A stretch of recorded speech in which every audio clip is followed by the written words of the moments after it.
Buenas tardes, amigos, hermanos. Damos gracias nuevamente al Señor por estar acá y poder presentar el Evangelio de Dios, el Evangelio de nuestro Señor Jesucristo, como nos enseña las Escrituras. En Marco 16:15 dice el Señor Jesucristo, le da un mandato a los suyos, también está en Mateo, en Hechos de los Apóstoles. Lucas, el mandato dice, ir por el mundo y predicar el Evangelio a toda criatura. El que creyere y fuere bautizado será salvo, mas el que no creyere será condenado. Este es un mandato del Señor. El Señor también comienza su ministerio allí, en Galilea, después que muere Juan el Bautista, comienza su ministerio predicando el Evangelio del reino de Dios, diciendo arrepentido y creer en el Evangelio. Y ahora él que ha terminado su ministerio y ha entregado su vida y ha resucitado y ya va a ascender al cielo, y antes de ascender al cielo, él da reúne a los suyos, a sus discípulos, a su pueblo, y le da este mandato, esta ordenanza de ir por el mundo y predicar, anunciar, pregonar el Evangelio. ¿A quiénes? A toda criatura, porque toda criatura necesita oír el Evangelio. Y dice, el que creyere será salvo, mas el que no creyere será condenado. O sea, aquí nos habla de salvación y nos habla de condenación. Y todo depende de lo que los oyentes hagan con el Evangelio. El apóstol Pedro en su epístola 4:17 al final dice, ¿cuál será el fin? ¿Cuál será el destino de aquellos que no obedecen o no creen el Evangelio de Dios? Que no creen, ¿cuál será el fin? Ya el Señor nos dijo cuál será su fin, condenación. El que no cree, condenación. Ahí está la respuesta. Condenación para aquellos que no creen en el Evangelio de Dios. Primera de Pedro 4:17, al final. Y el apóstol Pablo, en Segunda Tesalonicense, capítulo 1, verso 7 en adelante, nos explica en qué consiste la condenación para aquellos que no creen en el Evangelio, diciendo que a los creyentes que están sufriendo, allí estaban sufriendo, y él les ha dado reposo hasta que venga el Señor del cielo, con sus poderosos ángeles, con los poderosos ángeles en llama de fuego, dice, para dar la retribución o el pago a aquellos que no conocen a Dios, aquellos que no reconocen a Dios, ni obedecen el Evangelio de nuestro Señor Jesucristo. Cristo viene para dar retribución, castigo, pago a aquellos que no creen en el Evangelio de Cristo, los cuales dice sufrirán pena de eterna perdición, excluido de la presencia del Señor, excluido de la presencia del Señor y de la gloria de su poder. El salmista, Salmo 16, final, nos dice que en la presencia del Señor hay plenitud de gozo y delicia a su diestra para siempre. Y los que no creen en el Evangelio, los que rechazan el Evangelio, no van a disfrutar de este gozo, de esta delicia, que se encuentra en la presencia del Señor, en la presencia de Dios, porque estarán excluidos de su presencia y de la gloria de su poder, de todo bien, de toda misericordia, porque allí Dios dará la espalda y no el rostro. En ese lugar habrá clamor, pero Dios no oirá. Estarán excluidos de su presencia. En aquel día, dice, cuando Él venga para ser admirado de aquellos que hemos creído. La condenación es pasar la eternidad lejos de la misericordia, del bien de nuestro Dios, de aquello que Dios ha preparado para aquellos que creen en el Evangelio.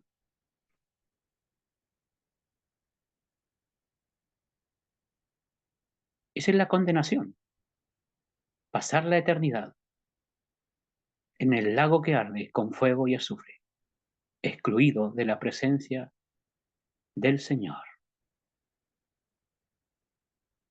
Y para aquellos que creen en el Evangelio, hemos creído en el Evangelio,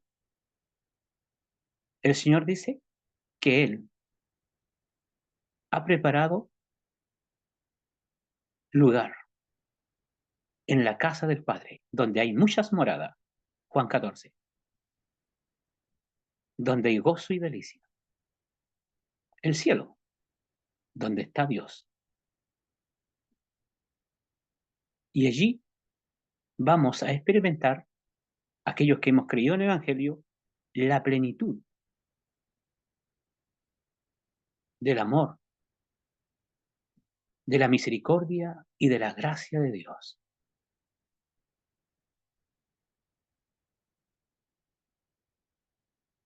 Y Dios quiere que todos sean salvos. Él quiere que todos vamos al cielo. Y por eso Él envía a los suyos, a su pueblo, a anunciar el mensaje del Evangelio para que aquellos que lo escuchen lo crean y sean salvos. El Evangelio de Dios, dice Pedro. Pablo dice el Evangelio de Cristo. Pablo dice allí en Romano 1, capítulo 1, 1 y 2, que Él ha sido apartado, separado, para un propósito, para anunciar el Evangelio de Dios, el cual ya dice que había sido prometido por los profetas en las Santas Escrituras acerca del Hijo de Dios. El Evangelio es de Dios, nace del corazón de Dios.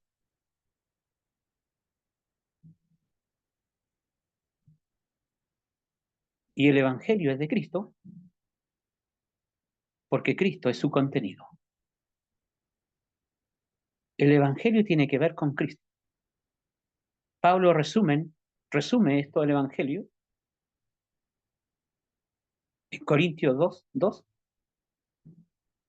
Jesucristo y Él crucificado. Es decir, el Evangelio tiene que ver con Cristo y acerca de la cruz, la cual dice Pablo es locura para el mundo. Pero a Dios le agradó salvar a los creyentes por la locura de la predicación.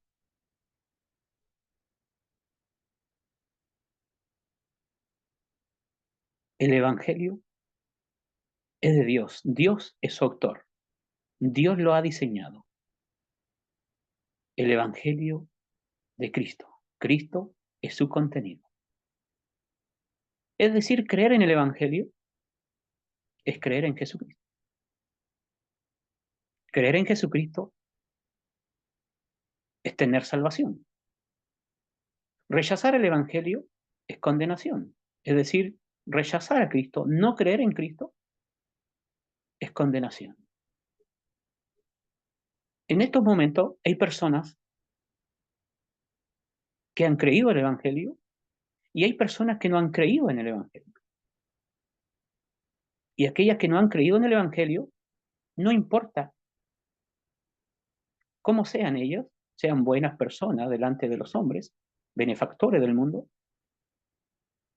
si no han creído en el Evangelio, están condenadas, condenados. Y hay personas que han creído en el Evangelio, personas que han sido, que son salvas. En el mundo no hay más. Están los salvados y están los condenados. Si usted no ha creído en el Evangelio, usted está condenado, condenada. Y está a un paso de la condenación, está a un paso del infierno, donde jamás podrá salir, donde no hay esperanza. Usted en esta vida tiene esperanza, pero después que la muerte le sorprenda, la puerta de salvación se habrá cerrado para usted. Cada persona que ha creído en el Evangelio está a un paso del cielo. ¿Qué pasa si hoy le sorprende la muerte a una persona que ha creído en el Evangelio? Partirá a la presencia del Padre, donde hay lugar en esas moradas, donde hay gozo y delicia para siempre. Pero aquella persona que aún no ha creído en el Evangelio, y si la muerte le sorprende, partirá a la condenación eterna.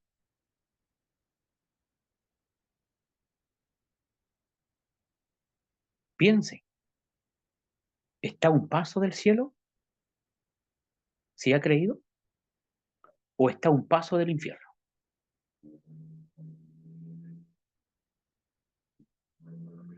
Ninguno de nosotros estamos seguros si mañana vamos a seguir viviendo. Muchos han partido hoy. Las estadísticas dicen que mueren más de 130 personas en un minuto en el mundo. Si usted mira las estadísticas, no solamente mueren los de avanzada edad, los enfermos, los débiles, mueren cada día hombres jóvenes, fuertes, ricos y pobres. Y si habría que preguntarle, ¿ustedes pensaron en la muerte? La mayoría ni pensó que iban a pasar la eternidad. ¿Y cuáles? Si hay personas que han morido, acaban de morir hace 30 segundos. Han muerto varias personas. ¿Qué ha sido lo más importante para ellos? Para aquellas que acaban de morir.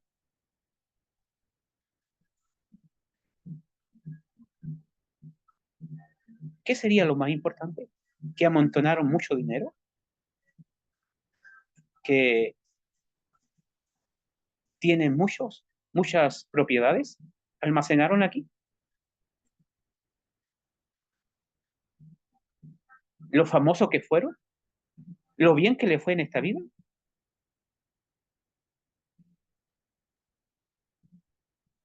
Lo más importante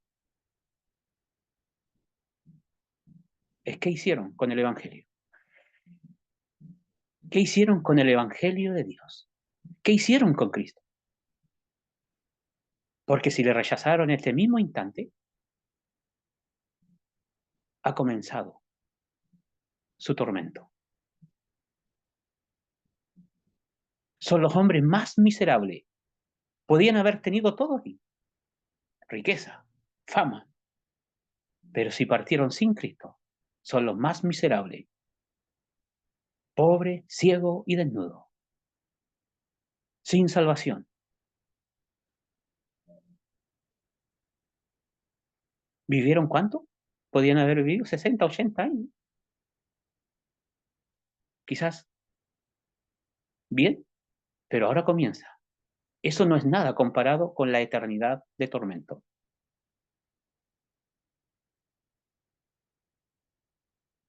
¿Qué va a hacer usted con el Evangelio? ¿Qué va a hacer usted con Cristo? Porque el Evangelio tiene que ver con Cristo. Juan 3:36 dice, el que cree en el Hijo, el que tiene el Hijo, dirá 1 Juan 5:10 en adelante, tiene vida. Tener vida es tener comunión con Dios. Y para tener comunión con Dios, debo solucionar el problema de mi pecado. Usted debe resolver su problema del pecado. Y eso no está en nosotros. Nada podemos hacer para reconciliarnos con Dios.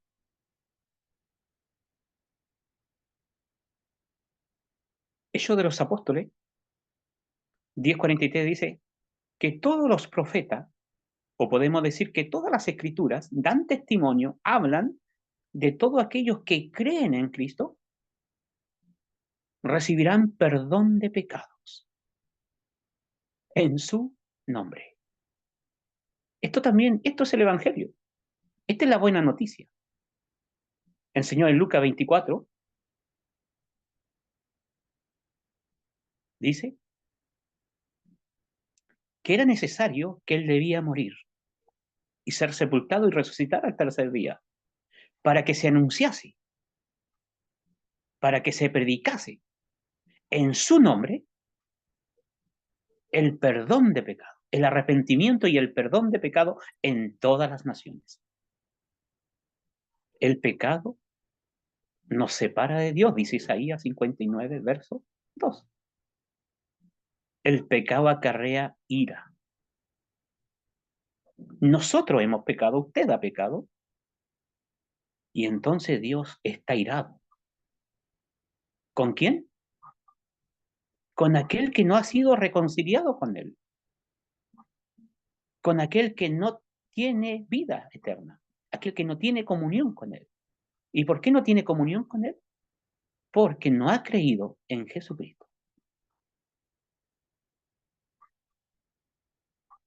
Y al creer en Jesucristo, dice que hay perdón. El problema del pecado ha sido solucionado. Ya la ira de Dios, como dice Juan, la segunda parte de Juan 3:16, dice, el que cree en el Hijo tiene vida eterna, tiene sus pecados perdonados, pero el que no cree en Cristo, el cual es el contenido del Evangelio, la ira de Dios está sobre él. Está separado de Dios y la ira de Dios está sobre él. Y no solo la ira de Dios está sobre esa persona, sobre usted que no ha creído en el Evangelio, sino que usted está almacenando ira sobre su cabeza. Romanos capítulo 2. Porque usted está menospreciando la paciencia de Dios que lo guía al arrepentimiento y a la fe en Cristo. Y por su dureza, dice, por no creer en el Evangelio, resistirse al Evangelio, usted está almacenando ira. Almacenando ira. ¿Entiende eso? Almacenar, amontonar ira. ¿Dónde? Sobre usted. La ira de Dios está sobre aquel que no ha creído en Cristo. Está almacenando ira para el día de la ira o para el día del juicio final. Dios quiere que usted sea salvo y crea en el Evangelio, crea en Jesucristo. ¿Por qué Jesucristo? ¿Creer en Él soy salvo? ¿Por qué Jesucristo es la buena noticia para nosotros? Porque eso es el Evangelio. Evangelio es la buena noticia de parte de Dios para nosotros. Porque Cristo se hace responsable de los pecados. ¿De quiénes? ¿De todos? Las Escrituras dicen que Él murió por muchos, hebreos, no por todos. Murió a favor de todos, pero dice que Él llevó el pecado de muchos, no de todos. Mateo dice que Él salvará a su pueblo de sus pecados. Él salva a su pueblo. ¿Quién es su pueblo? Su pueblo es todo aquel que ha creído en Él, que cree en Él y que va a creer en Él. Todos aquellos que no han creído y han partido sin creer, ellos para Dios fueron unos extraños y unos enemigos. Si usted no ha creído aún en el Evangelio en Cristo, usted es un extraño y es un enemigo de Dios. Pero si usted cree en el Evangelio en Cristo, usted pasa a ser un pueblo, el pueblo de Dios, redimido, comprado con la sangre de Jesucristo. Un pueblo propio para Él, diga Tito, celoso de buenas obras. En estos momentos usted pertenece al pueblo de Dios o es un enemigo de Dios o es un extraño de Dios. No hay más. Los condenados son extraños y son enemigos y están bajo la ira. Aquellos que han creído en el Evangelio es el pueblo de Dios. Son pueblo de Dios. Somos de la familia de Dios. Dios es nuestro Padre, que nos ha adoptado al creer en su Hijo unigénito, que es Jesucristo, que es su Hijo único, por naturaleza, el cual es igual a Él, semejante a nosotros. Siempre Él ha existido con Dios, porque Él es Dios. Al venir a este mundo, toma esta naturaleza humana que antes no la tenía, haciéndose semejante a nosotros. ¿Por qué semejante? Si es un hombre como nosotros, pues tiene espíritu de hombre, eso lo revela la Escritura, tiene alma de hombre y cuerpo de hombre. La diferencia es que Él es sin pecado y en Él están estas dos naturalezas unidas, la humanidad y la divinidad. E imposible es comprender esto. No es mitad Dios, mitad hombre, es Dios hombre. En Él dice que habita toda la plenitud de Dios. Y Él, solo Él, está capacitado para salvarnos. Pablo dice que en Él habita toda la plenitud y reconciliar consigo todas las cosas. Él puede reconciliarnos con Dios, solo Él, porque Él tiene el poder de hacerlo, porque Él nos ama y quiere hacerlo y tiene el poder. Ningún hombre, aunque Él quisiera salvar, no puede. Un hombre común y corriente puede ser un hombre perfecto, pero no puede. Ningún hombre, dice el Salmo 49, puede redimir a otro hombre, porque la redención del alma es de gran precio y el hombre no lo puede lograr. No hay riqueza en la tierra para rescatar un alma. Y nosotros somos terrenales.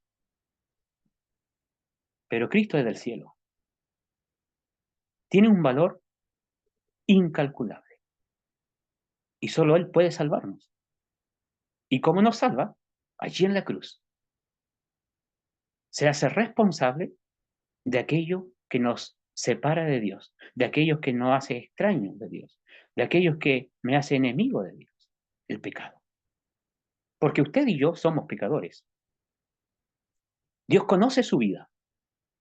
Hay un historial suyo que le condena a usted. Mi historial y el historial de cada creyente ha sido borrado con la sangre de Jesucristo, la cual nos limpia de todo pecado. Pero aquel que no ha creído en Cristo, ese historial sigue intacto. Y esa persona, si no cree en Cristo, como él dijo, si no creéis en mí, en vuestros pecados moriréis. Y donde yo estoy, vosotros no podéis estar. Donde yo estoy, donde hay gozo y delicia en la casa del Padre, no podéis estar, porque van a morir. Ese historial va a quedar intacto. Y cuando ellos pasen a la eternidad, tendrán que pagar las consecuencias de su pecado. Ellos tendrán que pagar. Las personas tendrán que pagar las consecuencias de ese historial, de sus pecados. En cambio, nosotros que hemos creído en Jesucristo,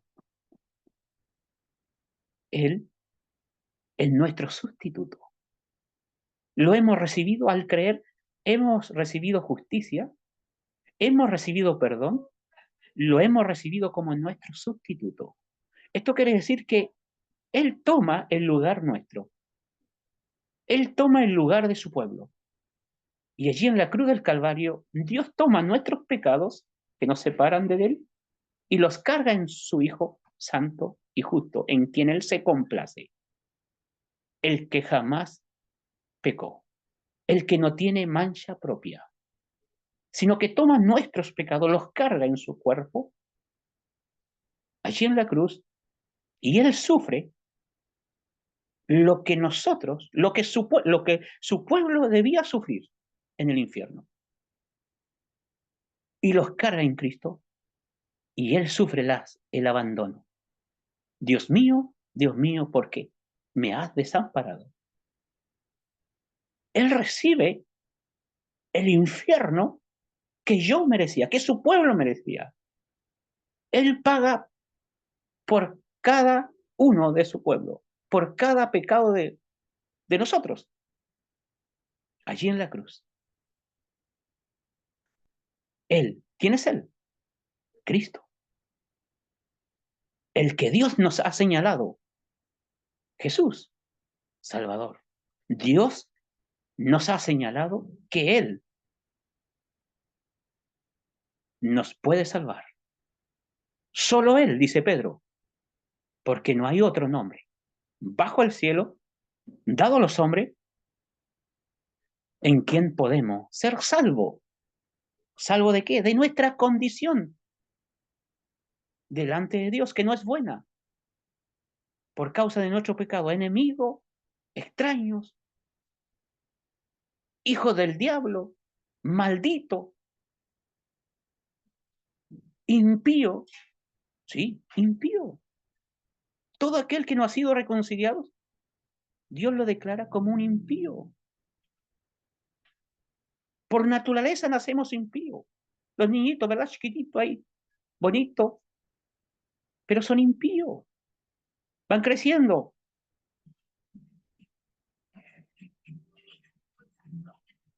Y cuando creímos en Cristo, cuando creímos en el Evangelio, hemos sido salvados de nuestra condición ante Dios. Hemos sido perdonados, somos declarados ante Dios hijos de Dios, adoptados por Dios, heredero de Dios, coheredero con su Hijo Jesucristo. Santo significa apartado por Dios para Dios,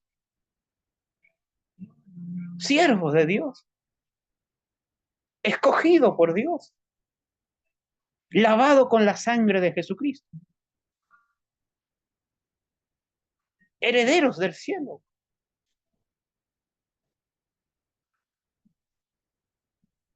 Todo depende de lo que usted haga con el mensaje acerca de Cristo, el cual murió en la cruz por nuestros pecados. Entregó su vida, dijo, consumado es. Es decir, todo lo que su pueblo debía pagar en el infierno, Él lo pagó. Él lo pagó. Ahora nosotros que hemos creído en Cristo, solo nos queda en gratitud presentarnos a Dios. ¿Qué quieres que haga, Señor? Porque el amor de Cristo debe constreñir al creyente. Pablo dice, el amor de Cristo me obliga, me constriñe, me aprieta. Porque si uno murió por todo, luego todos murieron para que ya no vivan para sí, sino para aquel que murió y resucitó por ello. El creyente ahora hace buenas obras, se esfuerza, pero no para ser salvo, sino en gratitud a su Dios, a su Salvador. Porque la salvación, dice Pablo, no es por obras, para que nadie se gloríe. Pero ahora somos creados en Cristo Jesús, nuevas criaturas, para buenas obras, las cuales Dios ha preparado de antemano. Usted decide creer en Jesucristo o rechazarlo. Creer en Él o rechazarlo. Pero ya la sentencia ha sido dictada. El que cree es salvo, el que no cree es condenado. ¿Cómo se encuentra usted hoy delante de Dios? ¿Salvado o condenado? Usted sabe. Recuerde que el que está condenado está a un paso del infierno. Piense, está a un paso del infierno. Si usted es salvo, habiendo creído en Jesucristo, el contenido del Evangelio, usted es salvo y está a un paso del cielo. Y la Biblia dice, bienaventurados los que mueren en el Señor, porque partirán a la presencia de Dios, de Cristo. Pues mientras estoy en este cuerpo, estoy vivo, dice, estoy ausente de mi Señor, pero estando ausente de este cuerpo, o sea, si la muerte me sorprende, estaré presente a Él. ¿Y dónde está Él? En la casa del Padre, donde hay gozo y delicia para siempre. Usted decide. Dios bendiga su palabra en cada corazón.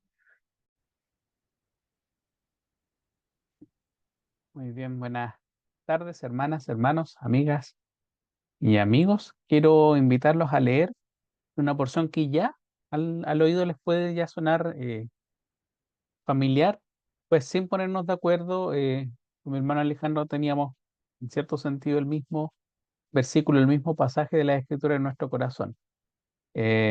Vamos entonces a leer para ordenar esta predicación del Evangelio.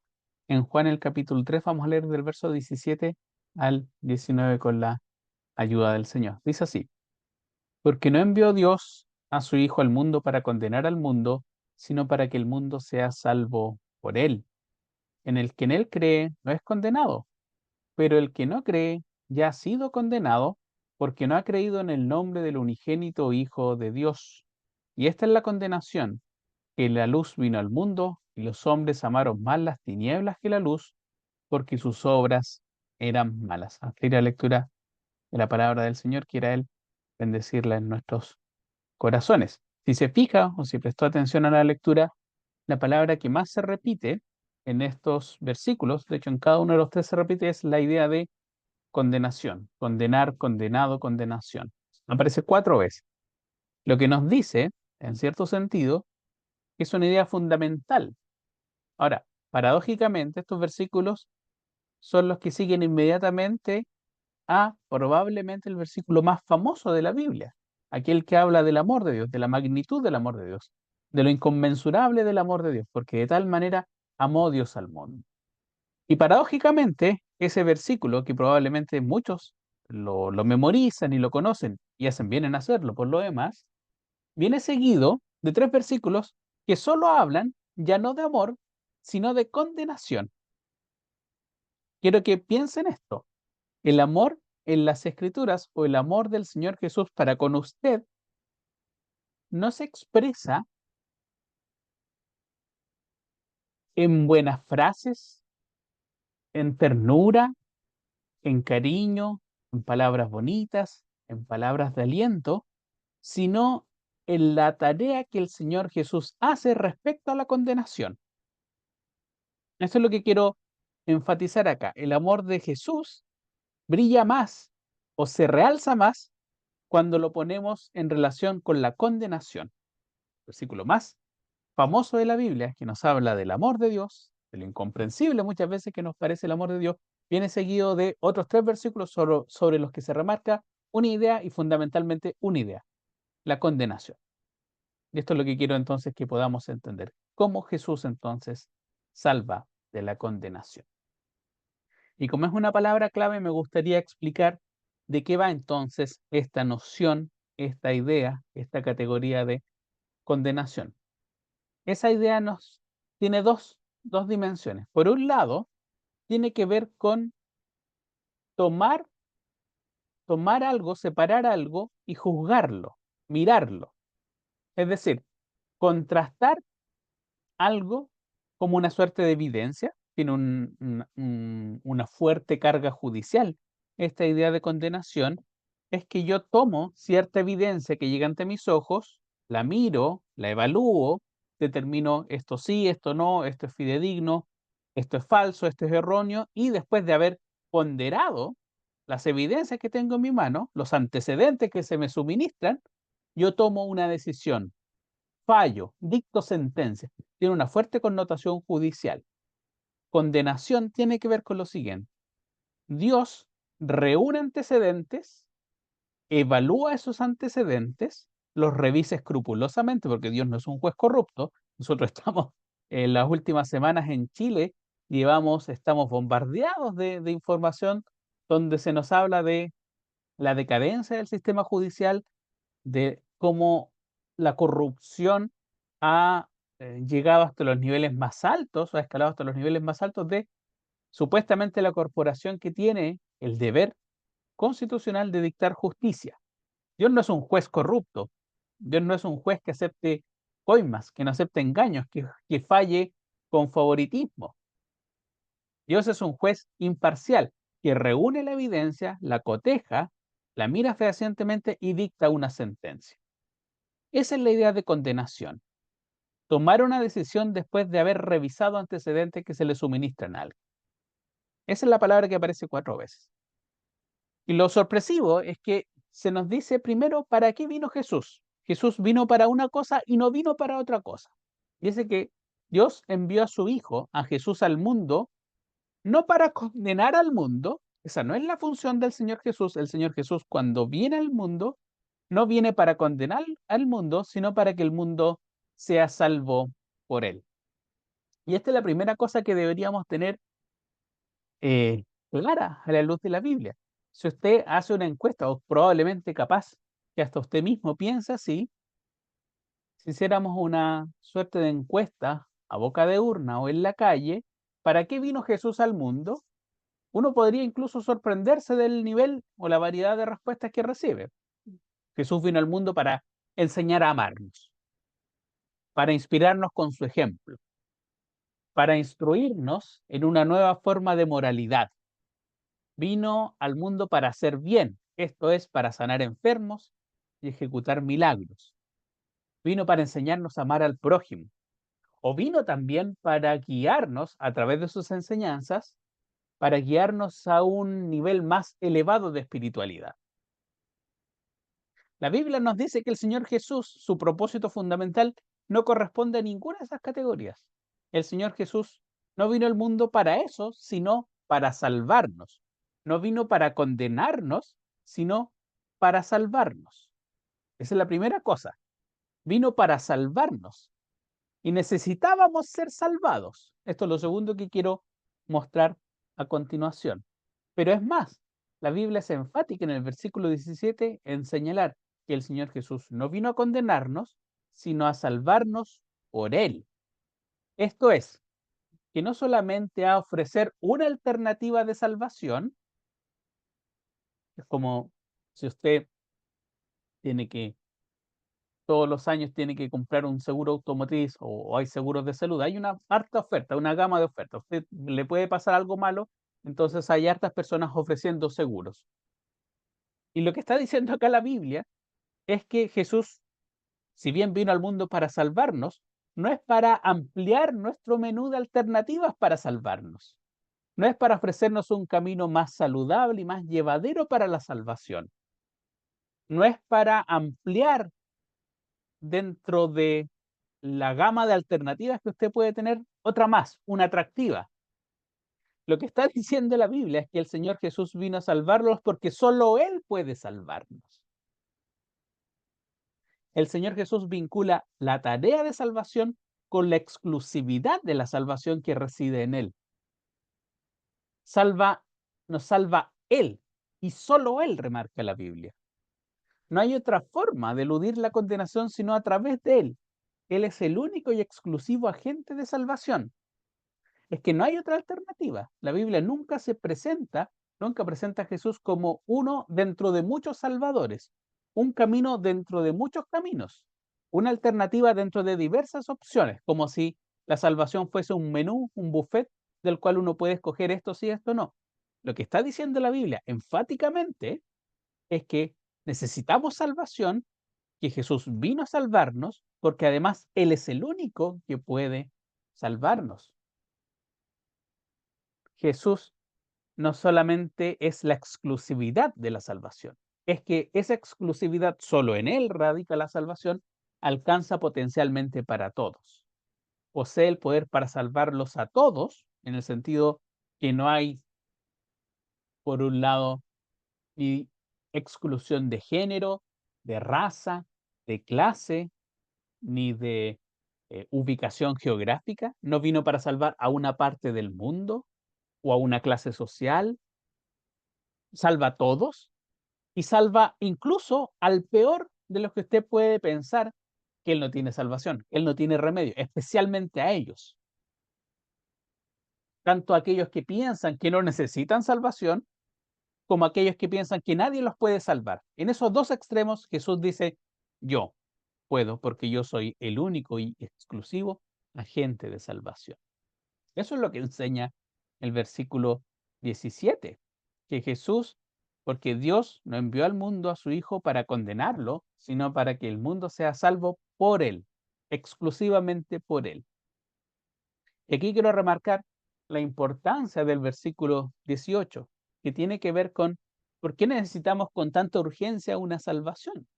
Dice el versículo 18, el que en Él cree no es condenado, pero el que no cree ya ha sido condenado porque no ha creído en el nombre del unigénito Hijo de Dios.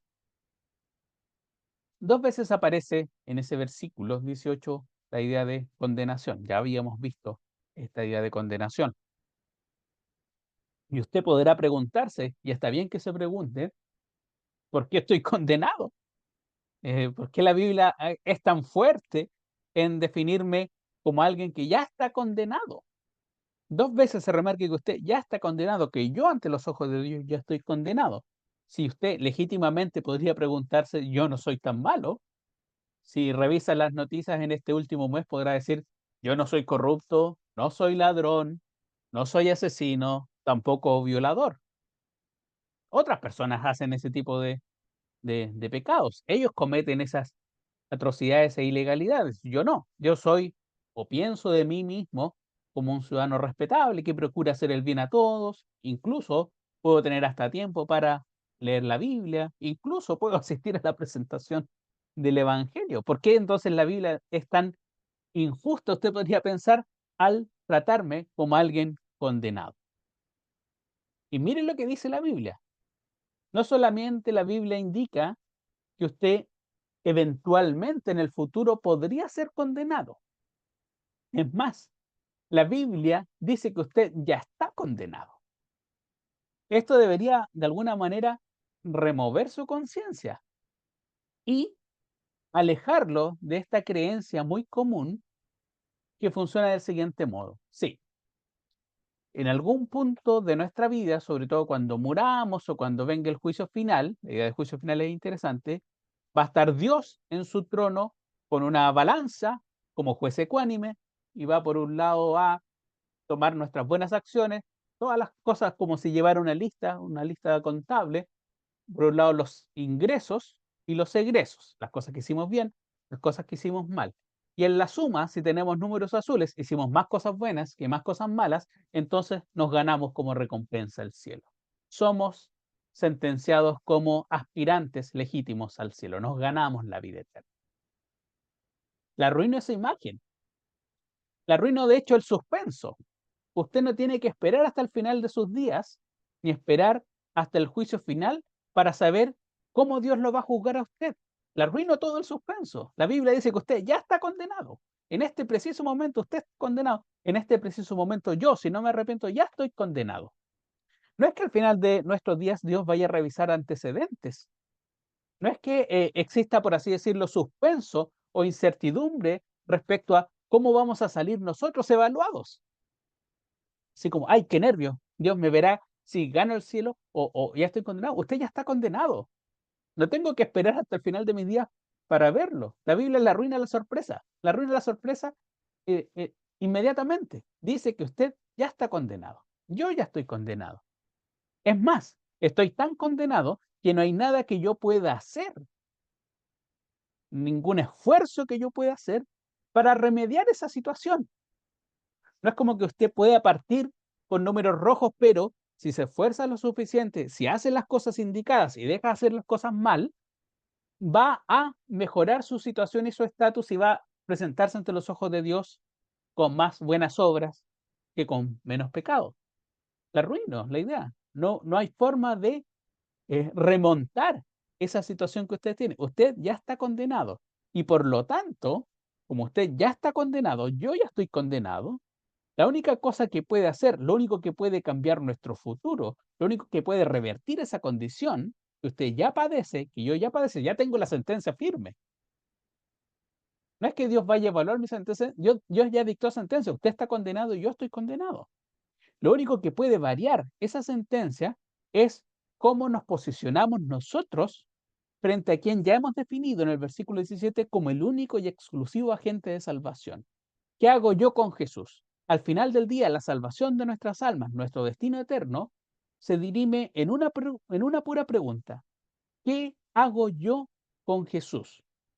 Y la Biblia nos enseña enfáticamente que la única forma de eludir esta condenación en la cual usted ya está, en la cual yo ya estoy, es creer en Él.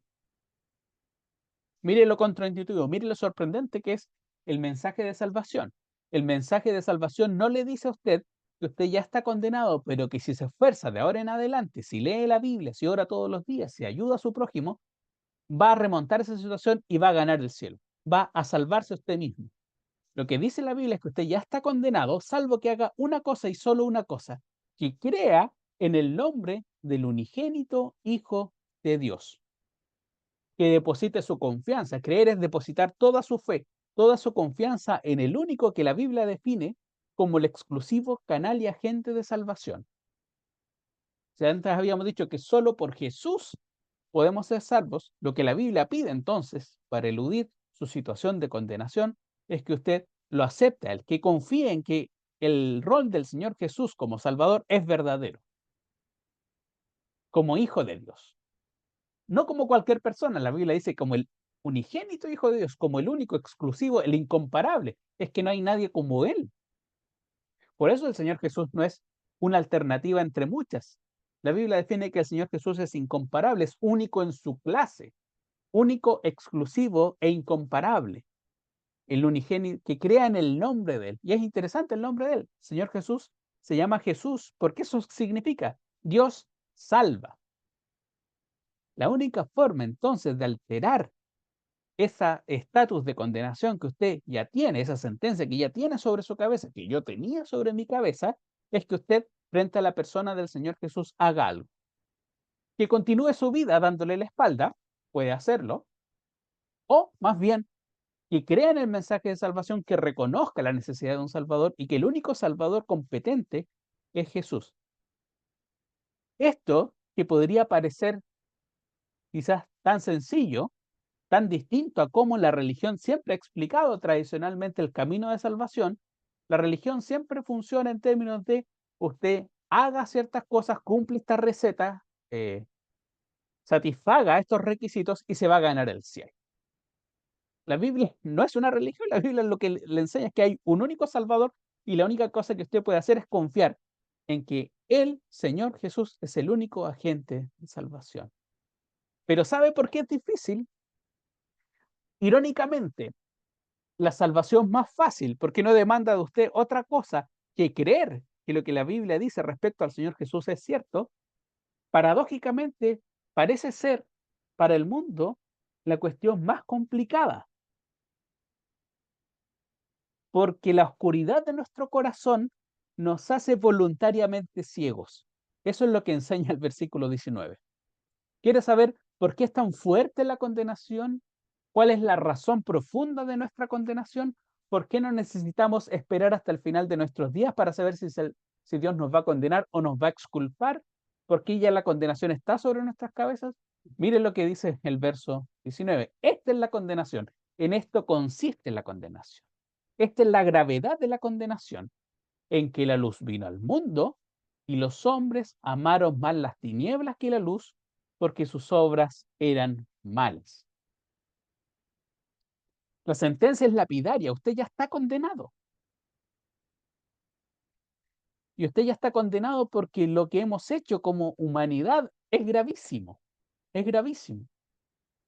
En el capítulo 1, donde Juan, el apóstol dice que el Señor Jesús vino a lo suyo, vino como a su propia propiedad, a su propia familia, a su propio hogar, y los suyos no le recibieron. Y una buena forma de traducirlo es, vino a su propio hogar, a su propia morada, y lo recibieron con un portazo en la cara.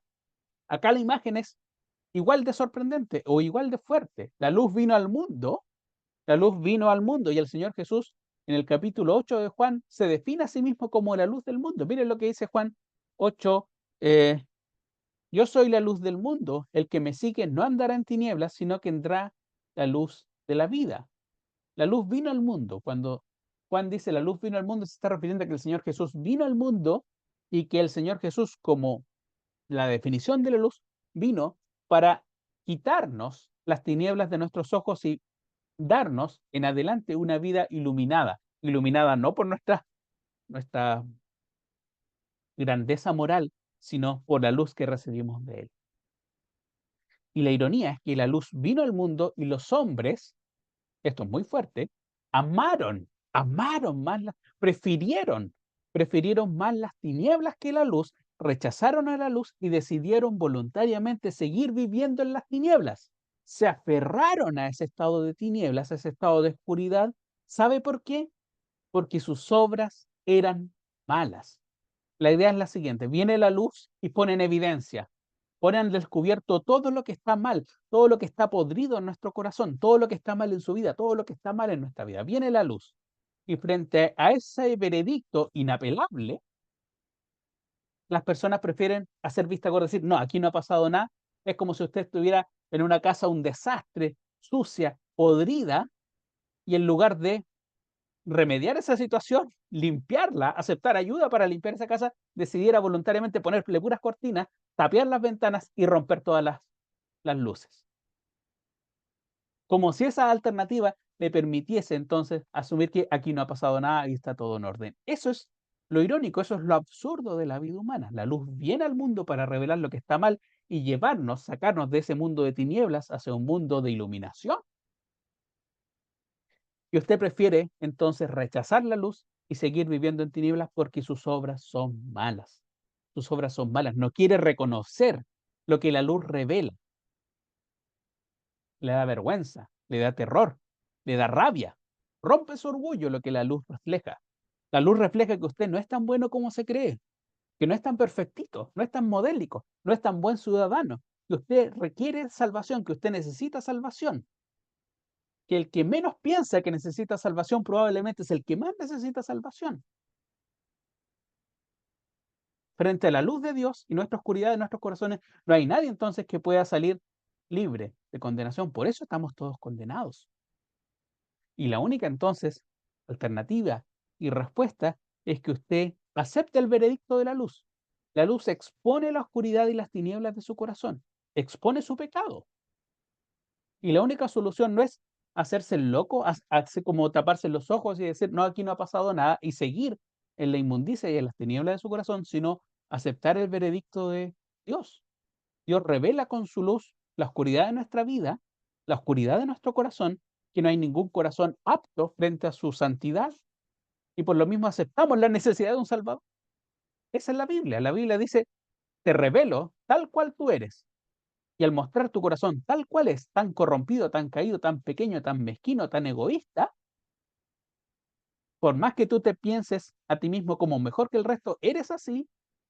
Por lo tanto, la única alternativa es o sigues hundiéndote en la oscuridad o aceptas que necesitas un salvador y que no puedes salvarte a ti mismo. Esa es la condenación. Y la luz vino al mundo y los hombres amaron más las tinieblas que la luz. Pero tú tienes en este momento, amigo y amigo, como decía nuestro hermano Alejandro, la alternativa. No tienes que vivir permanente y voluntariamente en la oscuridad.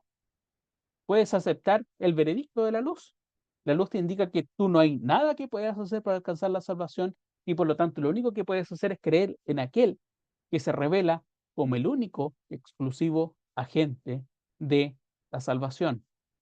No esperes hasta el final porque tú ya estás condenado.